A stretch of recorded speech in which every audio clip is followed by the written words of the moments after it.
నమస్కారం, వార్తలకు స్వాగతం. ముందుగా ముఖ్యాంశాలు.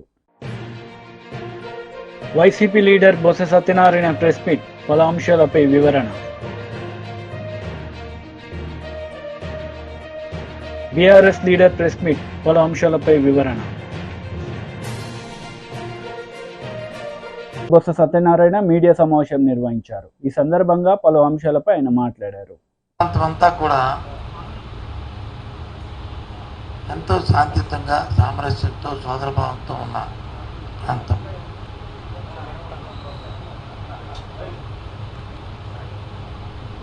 ఎన్నికల నేపథ్యంలో కూడా ఎక్కడో చిన్న చిన్న సంఘటనలు తప్ప పెద్ద సంఘటనలు ఎక్కడా జరగలే, ఏ విధంగా ఇబ్బంది జరగలే. అటు రాజకీయ పక్షాలు కానీ, ప్రజలు కానీ, లేదా అధికారులు కానీ, అధికార యంత్రాంగాలు కానీ అందరూ కూడా ఎవరి బాధ్యత వారు వారి వారి పరిధుల్లో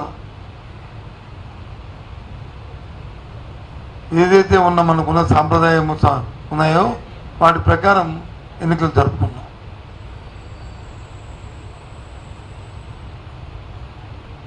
అయిన తర్వాత ఒకటి రెండు చిన్న చిన్న సంఘటనలు జరుగుతున్న నేపథ్యంలో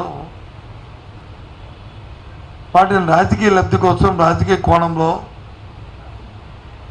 దయచేసి శాంతియుతంగా ఉన్న మా ఉత్తరాంధ్ర ప్రాంతంలో ఇటువంటి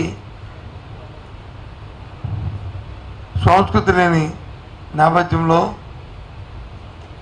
రాజకీయాల కోసం లేనిపోయిన రాజకీయ ఆరోపణలు చేస్తూ వాటిని ప్రేరేపించొద్దని అన్ని పార్టీలని కోరుతున్నాను.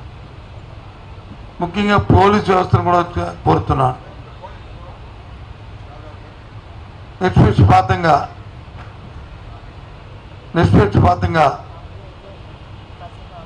ఏ సంఘటన పట్ల ఏ రాజకీయ పార్టీలు ఉన్నప్పటికీ కూడా తప్పుగా చూస్తూ చర్య తీసుకోమని కూడా నేను రిక్వెస్ట్ చేస్తున్నాను, డిమాండ్ చేస్తున్నాను. అదే నేపథ్యంలో రాజకీయ నాయకులు కూడా అనవసరంగా ఆరోపణలు చేసుకొని నిందారోపణలు చేయడం అనేది తగదు. ఇటువంటిని హింసను ప్రోత్సహించొద్దు. మా వరకు వైసీపీ పార్టీ దానికి పూర్తి వ్యతిరేకమని చెప్పి మనం చేస్తాం. ఇలాంటి సంఘటనలు ఏ పరిస్థితుల్లో ఎట్టి పరిస్థితులు కూడా ఉపేక్షించమని మనం చేస్తాం. నిన్నెక్కడో విశాఖ పార్లమెంటరీ పరిధిలో ఒక సంఘటన జరిగింది. దాన్ని వచ్చి రాజకీయ కోణంలో, రాజకీయ ఉద్దేశంతో లేనిపోయిన ఆపోదలు సృష్టిస్తూ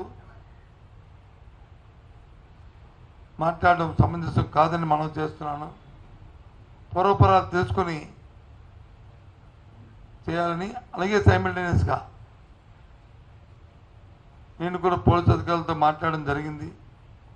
ఒకవేళ నిజంగా దాన్ని రాజకీయ ప్రారంభం కానీ కక్షపూరితమైన చర్యగా అది అయితే మాత్రం నిష్పక్షపాతంగా చర్య తీసుకోవాలని కూడా డిమాండ్ చేస్తున్నాను. ఎందుకంటే మా ఉత్తరాంధ్ర ప్రాంతం ఎంతో సామరస్యంగా, సోదర భావంతో మెలిగే మనుషులు. రేపు 9వ తారీఖు నాడు జగన్మోహన్ రెడ్డి ప్రమాణ స్వీకారం చేసిన తర్వాత ఈ ప్రాంత ఎగ్జిక్యూటివ్ క్యాపిటల్గా వస్తూ ఎంతో ప్రపంచ స్థాయిలో ఈ పట్టణం అభివృద్ధి చెందుతున్న నేపథ్యంలో దీన్ని మనం కాపాడుకోవాల్సిన బాధ్యత, ఈ ప్రాంతాన్ని అభివృద్ధి చేసుకునే బాధ్యత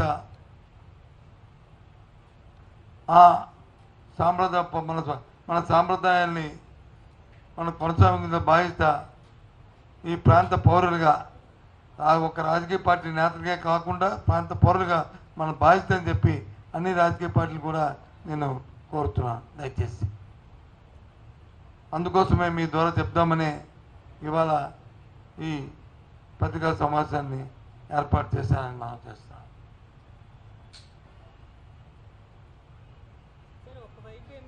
ఖచ్చితంగా ప్రమాణ స్వీకారం చేస్తారని చెప్తున్నారు, ఇంకోవైపు ఏమో కంప్లైంట్లు ఇస్తున్నారు.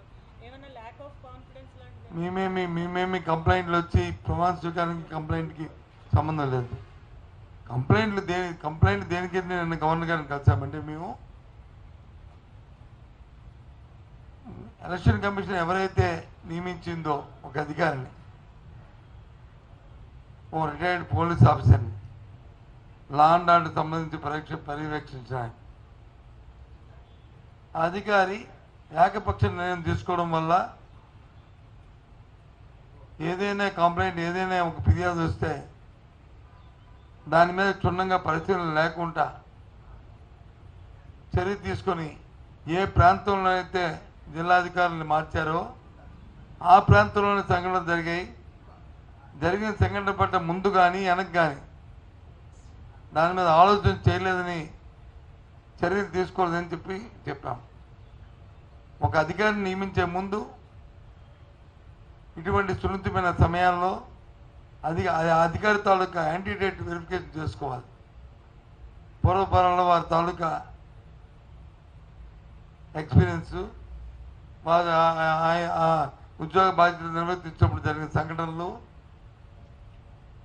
అవన్నీ పరిగణలో తీసుకొని చేయవలసిన బాధ్యత ఉంది. అలా కాకుండా చేయడం వల్ల ఆ తొందరపాటు నిర్ణయాల వల్ల ఈ జరిగాయని చెప్పని గవర్నర్ గారు ఫిర్యాదు చేశాం, సెంట్రల్ కమిషన్ ఫిర్యాదు చేశాం. దాని మీద నిన్న జరిగిన తర్వాత వచ్చిన ఉత్తర్వులు కూడా మనం చూసాం. అంతే తప్ప మాకే అభద్రతా భావంతో మేమేం చేయలే. ఎందుకంటే రాబోయే కాలం మళ్ళీ రాష్ట్రాన్ని పరిపాలించిన వైఎస్ఆర్సీ పార్టీ కాబట్టి అటువంటి సంగతి పునరావృతం. టీడీపీ లీడర్ మీడియా సమావేశం నిర్వహించారు. ఈ సందర్భంగా పలు అంశాలపై ఆయన మాట్లాడారు. కార్యకర్తలు మీ మాటలు నమ్మే పరిస్థితిలో లేరు. ఒక చిన్న ఉదాహరణ, ఆర్టీఏ చిత్తూరు, మీ పిఎల్ఆర్ ప్రాజెక్ట్స్ వెహికల్ నెంబర్ కూడా చెప్తాను, సజ్జల జగన్మోహన్ రెడ్డి. మీ పిఎల్ఆర్ ప్రాజెక్ట్స్ వెహికల్సే AP39U E3857 exporting to other countries. అంటే మీ పెద్దిరెడ్డి కంపెనీలు, పిఎల్ఆర్ కంపెనీలు, మీ వెహికల్స్ అన్నీ కూడా ఎలక్షన్ షెడ్యూలు, ఎలక్షన్ ప్రకటనలు అన్నీ వచ్చిన తర్వాత ఈ ప్రక్రియ అంతా పూర్తవగానే మొత్తం మీ కంపెనీ, మీ నాయకుల కంపెనీల తాలూకా వెహికల్స్ అన్నీ కూడా ఇతర రాష్ట్రాలకి, ఇతర దేశాలకి పంపించేసుకుంటా ఉన్నారు. ముఖ్యమంత్రి ఏమో లండన్ పోతా ఉన్నాడు, పిఎల్ఆర్ కంపెనీ వెహికల్స్ ఏమో బయట రాష్ట్రాలకి, బయట దేశాలకి ఎక్స్పోర్ట్ అయిపోతూ ఉన్నాయి. రెండో పక్క ఎవరన్నా అమ్మించాలని సజ్జల ఇవాళ నువ్వు మళ్ళీ సొల్లు కబుర్లు మొదలుపెట్టావు. ఇవాళ కేఏ పాల్ కాన్ఫిడెన్స్ లెవెల్ ఏ స్థాయిలో ఉందో జగన్మోహన్ రెడ్డి కాన్ఫిడెన్స్ లెవెల్ కూడా అదే స్థాయిలో నిన్న ఉంది. కేఏ పాల్ కాన్ఫిడెన్స్ లెవెల్కి, జగన్మోహన్ రెడ్డి కాన్ఫిడెన్స్ లెవెల్కి నిన్న సోషల్ మీడియాలో ట్రోలింగ్సే అర్థమవుతూ ఉన్నాయి. కాబట్టి పిచ్చి ప్రేలాపనలు మానేయండి. ల్యాండ్ టైటిలింగ్ యాక్ట్ మీ పుట్టి ముంచింది. మీ ప్రచార పిచ్చి, మీ ఫోటోలు పిచ్చి, మీరు తాత ముత్తాతలు ఇచ్చిన భూములను కూడా కొట్టేయాలని, దోచుకోవాలని మీరు చేసిన చట్టాలే మీ ప్రభుత్వానికి ఉరితాళ్ళైనాయి. ఇవాళ పెద్ద ఎత్తున ప్రజల్లో తిరుగుబాటు వచ్చింది. ఆ తిరుగుబాటు ఫలితమే జనసునామీ. ఆ జనసునామీ దెబ్బకే మీకు గంగుర్లు ఎత్తుతూ ఉన్నాయి. రోజుకొకళ్ళు వచ్చి మీడియా ముందుకి మాట్లాడుతూ ఉన్నారు. నేను అడుగుతా ఉన్నా, మొదటి క్యాబినెట్లో కానీ రెండో క్యాబినెట్లో కానీ 40 మంది మంత్రులు ఒక్కడు కూడా ధైర్యంగా మీడియా ముందుకు వచ్చి మేం గెలుస్తామని మాట్లాడట్లేదు. 40 మంది మంత్రులు ఓడిపోతున్నారు. 5 ఏళ్ల పరిపాలనలో మీ మంత్రులు ఎవరైతే ఉన్నారో మొదటి క్యాబినెట్లో రెండో క్యాబినెట్లో మంత్రులు ఎవడో కూడా మీడియా ముందుకు రావట్లా. మొత్తం ఎత్తిపోతున్నారు, మొత్తం ఓడిపోతున్నారు. ఇవాళ పెద్ద ఎత్తున ప్రతిపక్ష హోదా కూడా దక్కదని మీడియా ఘోషిస్తూ ఉంటే, సర్వేలు ఘోషిస్తూ ఉంటే ఇవాళ సజ్జలు వచ్చి ఏ కార్యకర్తను నమ్మిద్దామని, ఏ నాయకుడిని నమ్మిద్దామని నువ్వు మళ్ళీ బురజల్లే కార్యక్రమాలు చేస్తున్నావు. సిగ్గుందా అని అడుగుతున్నా. అపధర్మ ముఖ్యమంత్రి మీరు, 5 ఏళ్ళు ప్రభుత్వం పరిపాలన చేసింది మీరు. చీఫ్ సెక్రటరీ మీరు పెట్టుకున్న వ్యక్తే. మీకు అనుసరణలోనే వ్యవస్థలన్నీ నడుస్తున్నాయి. ఇవాళ చీఫ్ సెక్రటరీయే మొత్తం పోలింగ్ స్టాఫ్ దగ్గర నుంచి ఎక్కడెక్కడ ఏ అధికారం ఉండాలో రాజేంద్రనాథ్ డీజీపీగా ఉన్నప్పుడే నియామకాలన్నీ జరిగాయి.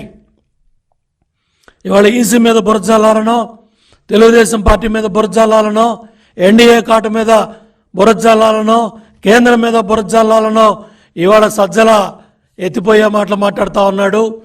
భయం కళ్ళల్లో కనపడతా ఉంది, పిరిగితనం కళ్ళల్లో కనపడతా ఉంది. అపధర్మ ముఖ్యమంత్రి లండన్ పోయి వస్తాడో లేదో అనే డౌట్ కూడా సజ్జల రామకృష్ణారెడ్డి మాటల్లో డొలతనం బయటపడతా ఉంది. ఎందుకంటే సజ్జల భార్గవరెడ్డి ఎలక్షన్ అయిన 24 గంటల్లో జెండా ఎత్తేసాడు. మొత్తం సోషల్ మీడియా వైసీపీ దుకాణం బంద్ అయిపోయింది, కీలకతం అయిపోయింది. మొత్తం దుకాణం సర్దేశారు. మొత్తం సజ్జల భార్గవరెడ్డి జెండా ఎత్తేసి హైదరాబాద్ వెళ్ళిపోయాడు, పక్క రాష్ట్రాలకు వెళ్ళిపోయాడు. ఇవాళ నీ కొడుకే జెండా ఎత్తేసి వెళ్ళిపోతే నిన్న కార్యకర్తలు నాయకులు కన్నీళ్లు తొడటానికి, వాళ్ళని ఓదార్చడానికి నిన్న జగన్ రెడ్డి మాటల్లో కాన్ఫిడెన్స్ కార్యకర్తలకి నాయకులు దక్కపోయేపాటికి మళ్ళీ ఉదయం సజ్జల రామకృష్ణారెడ్డి వచ్చి మీడియా ముందు మళ్ళీ అసత్యాలు అబద్ధాలు ప్రచారం. బీజేపీ లీడర్ మీడియా సమావేశం నిర్వహించారు. ఈ సందర్భంగా పలు అంశాలపై ఆయన మాట్లాడారు. పోటీ చేస్తున్నటువంటి అభ్యర్థి ఖర్చులో జమ చేసి ఆయనను డిస్క్వాలిఫై చేయమని ఈరోజు ఎన్నికల సంఘానికి సంబంధించిన అధికారికి మేము దరఖాస్తు ఇచ్చాం.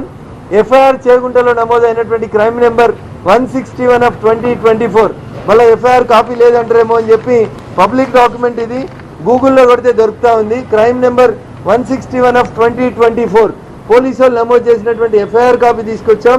ఈ ఎఫ్ఐఆర్ కాపీకి అనుబంధంగా వాళ్ళు పెట్టినటువంటి పంచనామా, ఈ పంచనామాలో ఏ బూత్కి ఎన్ని పైసలు ఎన్ని కవర్లు అనేది డీటెయిల్గా రాయడం జరిగింది. ఇన్ని ఆధారాలను తీసుకొని వచ్చి ఈరోజు ఎన్నికల సంఘానికి మేము ఇచ్చి ఈ పోలీసు వాళ్ళు రిజిస్టర్ చేసినటువంటి కేసులో రెడ్ హ్యాండెడ్గా దొరికినటువంటి 3 ముద్దాయిలు వాళ్ళు చెప్పిన పేరు ఏంటంటే 4వ పేరు కొండాపూర్ గ్రామానికి సంబంధించిన రాజిరెడ్డి అనేటువంటి వ్యక్తి వెంకట్రామరెడ్డి గారి తరఫున ఈ డబ్బుల్ని ఊర్లలో పంచమని మాకు ఇచ్చినాడు అని పోలీసు వాళ్ళకి ఇచ్చిన కన్ఫెషన్ స్టేట్మెంట్లో దొరికిన 3 ముద్దాయిలు చాలా స్పష్టంగా చెప్పడం జరిగింది. నేను ఈ సందర్భంగా ఎస్ఐ చేగుంటను అప్రిషియేట్ చేస్తూనే ఎస్పీ మెదక్ గారికి చెప్తున్నటువంటి విషయం ఏంటంటే ఈ ఇన్వెస్టిగేషన్ ఎవరైతే సూమోటో కంప్లైంట్ ఇచ్చిండో ఆ ఎస్ఐ ఈ కేసు ఇన్వెస్టిగేషన్ చేయడానికి వీల్లేదు. కాబట్టి జిల్లా పోలీస్ అధికారిగా ఇంకొక అధికారిని ఈ కేసుని ఇన్వెస్టిగేట్ చేయడానికి అపాయింట్ చేసి ఏ ఫామ్ హౌస్లను అయితే మీటింగ్ పెట్టినరో ఆ ఫామ్ హౌస్ సీసీటీవీని ఫుటేజ్ని రికవరీ చేసి అందులో ఉన్నటువంటి అన్ని కార్లను కూడా ఈ కేసుల్లో ముద్దాయిగా చేర్చడంతో పాటు ఇంకా టెక్నాలజీ బాగా పెరిగింది కాబట్టి ఆ ఫామ్ హౌస్లో ఆ అర్ధరాత్రి ఉన్నటువంటి కార్లతో పాటు ఆ టవర్ లొకేషన్ తీసుకుంటే ఆ టవర్ కింద ఎన్ని ఫోన్లు అప్పుడు ఉన్నాయో ఆ ఫామ్ హౌస్లో తెలుస్తుంది. కాబట్టి వాళ్ళందరినీ కూడా ముద్దాయిలుగా చేర్పించి ప్రాపర్గా ఇన్వెస్టిగేషన్ చేయించాలని ఎన్నికల అధికారికి ఈ సందర్భంగా దరఖాస్తు ఇచ్చాం. బీఆర్ఎస్ లీడర్ మీడియా సమావేశం నిర్వహించారు. ఈ సందర్భంగా పలు అంశాలపై ఆయన మాట్లాడారు. ధాన్యం తడిచిపోయిన నీళ్లలో ధాన్యం తేలుతూ ఉంటే ప్రభుత్వానికి పట్టింపు లేదు. ప్రభుత్వం తడిచిన ధాన్యం కొనండి అని ఆదేశాలు మాత్రం పత్రికల్లో వస్తూ ఉన్నాయి, కానీ ఆచరణలో ఎక్కడ కూడా సరైనటువంటి రీతిలో అధికార స్పందన లేదనేటువంటి మాట వాస్తవం. ఇటువంటి స్థితిలో రైతాంగానికి అండగా ఉండాలని, రైతాంగానికి ధైర్యం ఇవ్వాలని, రైతాంగం పట్ల మా అధినేత కేసీఆర్ గారి కాలంలో ఇచ్చినటువంటి అనేక సంక్షేమ పథకాలు దూరమైపోతున్నటువంటి భావన నుండి రైతాంగాన్ని పోరాటం వైపు మళ్లించడానికి మా అధినేత కేసీఆర్ పిలుపు మేరకు తెలంగాణ రైతాంగం అంతా కూడా గత 2 రోజులుగా పెద్ద ఎత్తున రోడ్ల మీదకి వచ్చేటువంటి పరిస్థితి వచ్చింది. అనేక ప్రాంతాల్లో పెద్ద ఎత్తున ధర్నాలు జరిగినాయి. రైతాంగం అంతా కూడా రోడ్ల మీదకి వచ్చి, ఓ ప్రభుత్వమా, నువ్వు కనీసం మాకు భరోసా ఇవ్వకున్నా మేము తెచ్చిన గింజలు కొనండి అని ప్రాధేయపడతా ఉంటే ఇవాళ ఈ ప్రభుత్వానికి కనికరం లేకపోవడం అనేటువంటిది ఇవాళ మనం చాలా స్పష్టంగా చూస్తూ ఉన్నాం. అందుకే మేము ఈ ప్రభుత్వాన్ని డిమాండ్ చేస్తూ ఉన్నాం. వెంటనే మీరు ధాన్యాన్ని అన్నీ కొనండి. ధాన్యాన్ని కొనడమే కాదు, ఇంకొక వైపు మొన్న ముఖ్యమంత్రి గారు రేవంత్ రెడ్డి గారు మాటలు చూస్తూ ఉన్నాం. మనం అనేక అడ్వర్టైజ్మెంట్లు చూస్తుంటాం, కార్పొరేట్ కంపెనీలే కానీ లేకుంటే మిగతా కంపెనీల అడ్వర్టైజ్మెంట్లు చూస్తాం. 50% ఆఫ్ అని పెడతారు, చిన్నగా ఎక్కడనో కండిషన్ సప్లై అని పెడతారు. ఇవాళ ప్రభుత్వ పరిస్థితి కూడా కండిషన్ అప్లైకి వచ్చింది. ఇవాళ ఏమైంది, తెలంగాణలో 500 బోనస్ ఇస్తామన్నటువంటి ప్రభుత్వం ఎగవేసింది. ఎగవేయడమే కాకుండా ఇవాళ ఇంకొక చిలుక పలుకులు పలుకుతూ ఉన్నది, సన్న వడ్లకు మాత్రమే, మేము సన్నాలకు మాత్రమే బోనస్ ఇస్తామని చెప్తా ఉన్నారు. తెలంగాణ రైతాంగానికి కానీ తెలంగాణ ప్రజలకు కానీ తెలుసు తెలంగాణలో పండే పంట ఏందని. 100% రైతాంగం సన్నవడ్లు వేయరు, కేవలం ఒక 20% మాత్రమే తెలంగాణలో సన్నాలు పండించేటువంటి పరిస్థితి. ఎందుకంటే సన్నాలు పండించడం వల్ల రైతాంగానికి అధిక పెట్టుబడి ఒకవైపు, దిగుబడి తక్కువ వస్తుంది అనేటువంటి ఒక దాంతో ఇవాళ ఎవ్వరు కూడా ఆ వైపు పోతలేరు. గతంలో ఒకసారి కేసీఆర్ గారు ఇదే మాట అంటే, మరి వడ్లు కొనము, మేము దొడ్డు వడ్లు కొనమని ఆ రోజు కేంద్రం ఎత్తేస్తే సన్నవడ్లు పెట్టాల్సుకున్నటువంటి దురవస్థ వస్తుందేమో తెలంగాణ కంటే, అప్పుడు వీళ్ళందరూ కూడా మా మీద ఎదురుదాడి చేశారు. తెలంగాణ రైతాంగానికి టీడీపీ లీడర్ మీడియా సమావేశం నిర్వహించారు. ఈ సందర్భంగా పలు అంశాలపై ఆయన మాట్లాడారు. లేకపోతే ఆ కోర్టు ఆర్డర్స్ ఇస్తే మొన్న మార్చి వరకు ఎటువంటి అనుమతులు, పర్యావరణ అనుమతులు కానీ ఇతరత్ర అనుమతులు కానీ ఎటువంటి అనుమతులు లేకుండా యథేచ్ఛగా అక్రమంగా ఇసుక తవ్వకాలు జరిపించారు. దీనికి ఏం సమాధానం చెప్తారు ఈ ప్రభుత్వం? మేము మొత్తుకుంటా ఉన్నాం. చంద్రబాబు నాయుడు గారు 2023లో 40,000 కోట్లు జగన్మోహన్ రెడ్డి కనుసన్నల్లో అక్రమ ఇసుక మైనింగ్ జరిగింది. ఈ రాష్ట్రంలో ఎవడెవడు కారకులు, ఏ డిపార్ట్మెంట్స్ ఏ విధంగా సహకరించినాయో, డిఎంజీ వెంకటరెడ్డి వీటన్నిటికీ పాత్రధారిగా సూత్రధారిగా ఉండి ఏ విధంగా 1,000 కోట్లు కొల్లగొట్టి వీళ్ళకి సంపాదించి పెడతా ఉన్నాడో, ఇందులో మైనింగ్ ఫారెస్ట్ మినిస్టర్గా ఉన్నటువంటి పెద్దిరెడ్డి రామచంద్రారెడ్డి ఏ విధంగా దోపిడీ చేస్తూ ఉన్నాడో మొత్తం కూడా మేము సాక్ష్యాధారాలతో సహా గతంలోనే నిరూపణ చేశాం. వీటన్నిటిని కూడా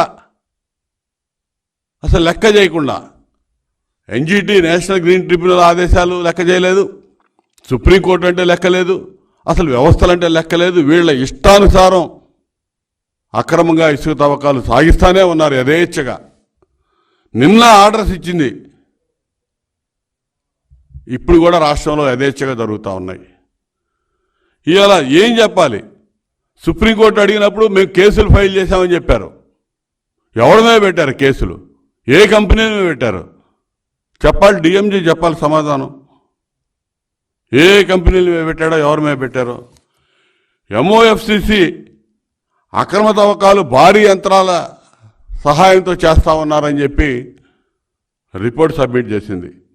ఎటువంటి పర్మిషన్ లేకుండా వీళ్ళు చేస్తా ఉన్నారని చెప్పి 2024 ఫిబ్రవరిలో మినిస్ట్రీ ఆఫ్ ఎన్విరాన్మెంటల్ ఫారెస్ట్ వీళ్ళు చెప్తే దాని మీద ఇంతవరకు చర్యలు లేవు. అసలు ఏం చెప్పినా సరే దున్నపోతు మీద వర్షం పడ్డ చందాన్ని వ్యవహరిస్తూ ఉన్నారు. అసలు చర్యలనే నిల్లు. అసలు దీనికి ఈరోజు సుప్రీంకోర్టు కూడా చెప్పిన దానికి అసలు ఏం చెప్తారో అర్థం కావట్లా. ఇప్పుడు వీళ్ళ పర్యవేక్షణ, రాష్ట్ర ప్రభుత్వ పర్యవేక్షణ లేకుండా సుప్రీంకోర్టు పర్యవేక్షణలో జరపాలి రేపటి నుంచి. కలెక్టర్లు చూస్తేనే 22 మంది కలెక్టర్లు ఒకే రకంగా ఏ అక్రమ తవ్వకాలు జరగట్లేదని రిపోర్ట్లు ఇచ్చారు. ఇవన్నీ రేపు 10 రోజుల తర్వాత 20 రోజుల తర్వాత ప్రభుత్వం. వార్తలు ముగించే ముందు ముఖ్యాంశాలు మరోసారి. YCP leader Botsa Satyanarayana press meet, పలు అంశాలపై వివరణ. బీఆర్ఎస్ లీడర్ ప్రెస్ మీట్, పలు అంశాలపై వివరణ. ఈ వార్తలు ఇంతటితో సమాప్తం. తిరిగి ప్రసారమయ్యే వార్తల్లో మళ్ళీ కలుద్దాం. అంతవరకు సెలవు. నమస్తే.